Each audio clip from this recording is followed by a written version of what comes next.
ఇక్కడ ఉన్న ఎమ్మెల్యేలందరూ విషయం నేను కోరుతున్నా అధ్యక్ష. ఇప్పుడు జాబ్ ఫేర్ అధ్యక్ష, ఇప్పుడు గౌరవ సభ్యులు ఇద్దరు చెప్పారు, ప్రతి నియోజకవర్గంలో 3 నెలలకు ఒకసారి ఒక జాబ్ ఫేర్ నిర్వహించాలనేది ప్రభుత్వం ఒక లక్ష్యంగా తీసుకుంది. ఇప్పటికీ మీరు చూస్తే సుమారుగా 1587 జాబ్ ఫేర్లు మేము నిర్వహిస్తాం జరిగింది. దాంట్లో సుమారుగా 11,373 కంపెనీలు, ఎంఎస్ఎంఈ కంపెనీస్ కానివ్వండి, పెద్ద పరిశ్రమలు కానివ్వండి, అందరు దాంట్లో పాల్గొన్నారు అధ్యక్ష. తద్వారా 1,08,747 మందికి ఉద్యోగాలు ప్రభుత్వం కల్పించింది అధ్యక్ష.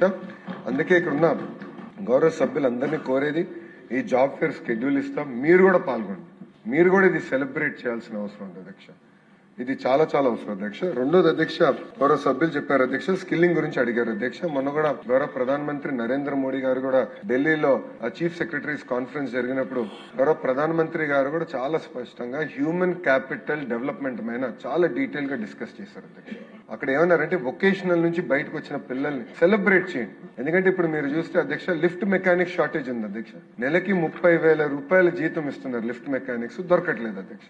ఎలక్ట్రీషియన్స్, క్వాలిటీ ప్లంబర్స్ దొరకట్లేదు అధ్యక్ష. There is a huge shortage. So గౌరవ ప్రధానమంత్రి గారు ఏమన్నారంటే, blue collar jobs skill upgradation జరిగినప్పుడు అది కూడా సెలబ్రేట్ చేయండి అని గౌరవ ప్రధానమంత్రి గారు చెప్పారు, గౌరవ ముఖ్యమంత్రి గారు చెప్పారు అధ్యక్ష. గౌరవ ముఖ్యమంత్రి గారు కూడా ఈ గ్రాడ్యుయేషన్ ప్రోగ్రామ్స్ ఏమైనా సెంచురియన్ యూనివర్సిటీ ఉత్తరాంధ్రలో ఉంది అధ్యక్ష, వాళ్ళతో కోఆర్డినేట్ చేసుకుని గ్రాడ్యుయేషన్ సెరమనీస్ కూడా సెలబ్రేట్ చేయండి అని చెప్పారు అధ్యక్ష.